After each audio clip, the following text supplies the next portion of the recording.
यह एक दिलचस्प कहानी है। एक लड़की होटल में बहुत तेजी से किसी बचती हुई भाग रही होती है। वहां पर एक वेटर उसकी जान बचाने के लिए उसे एक कमरे में बंद कर देता है। उस कमरे में वह एक लड़के को देखती है जो बीमार लग रहा होता है। लड़की उस लड़के को मोबाइल में लिखकर कुछ समझाने की कोशिश करती है। तभी वह लड़का उसकी तरफ आता है और कहता है, मेरी मदद करो, मैं बीमार हूँ।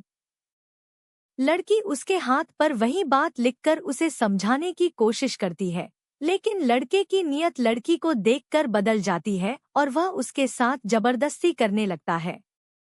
लड़की उसकी हरकत से बचने के लिए उसके हाथ पर काटकर वहां से अपनी जान बचाकर भाग जाती है। वो लड़का वही बेहोश हो जाता। लड़की होटल से बाहर निकल जाती है। पीआर वो ये नहीं जानती कि उस लड़की की गलत तस्वीरें ले गई है। जब ये बात उसके फादर और स्टेप मदर को पता चलती है तो उसकी स्टेप मॉम वहाँ से उसे लेने चली जाती है। उसकी मॉम अच्छी मदर नहीं थी, वो बहुत लालची होती है जो अपनी ही बेटी का सौदा करना चाहती है। वहां से उस लड़की को ले जाने के बाद उसकी माँ कुछ गलत आदमियों को यूज बेच देती है। दूर से वो लड़का ये सब कुछ देख रहा होता है। हाँ दोस्तों, ये वही लड़का है जिसके हाथ पार इस लड़की ने कटा होता है। वो लड़का उसकी गाड़ी का पीछा करता है। वहां पर वो गलत लोग इस लड़की के साथ गंदी हरकत करने जा रहे होते हैं कि वो लड़की कैसे भी करके वहां से अपनी जान बचाकर भगती है। वो लोग उसका पीछा करते हैं पर सामने से उसे एक लड़का दिखता है जो उसकी मदद के लिए आगे बढ़ता है।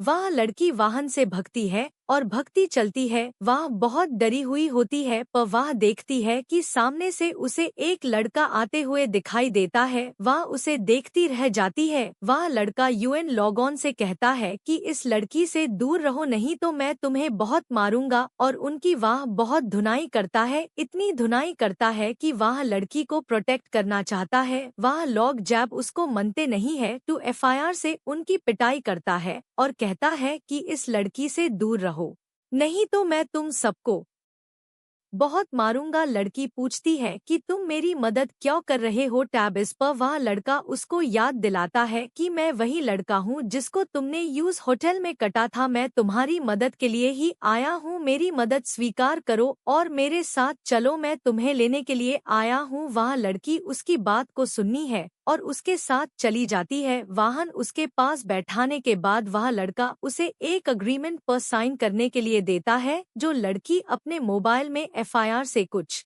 लिखकर उसको दिखाती है। वह वाहन से बाहर जाने लगती है कि वह यह देखती है कि वह लड़का एक ऐसी संस्था चला रहा होता है। वाहन पर गंज बहरे लोग हैं। उसे वाहन पर एक ऐसे साथी की जरूरत थी जो वाहन पर रहकर उसे संस्था को चला सके। यूएन गंज भैरव को अपनी भाषा में समझा सके क्योंकि वह लड़की थी और वह सारी भाषाएं जानती थी कि वह चाहता था कि वह लड़की वही रह जाए। वह लड़की बहुत सोचती है और उसके इस डिसीजन को मानकर वह उसके पास हाय रह जाती है।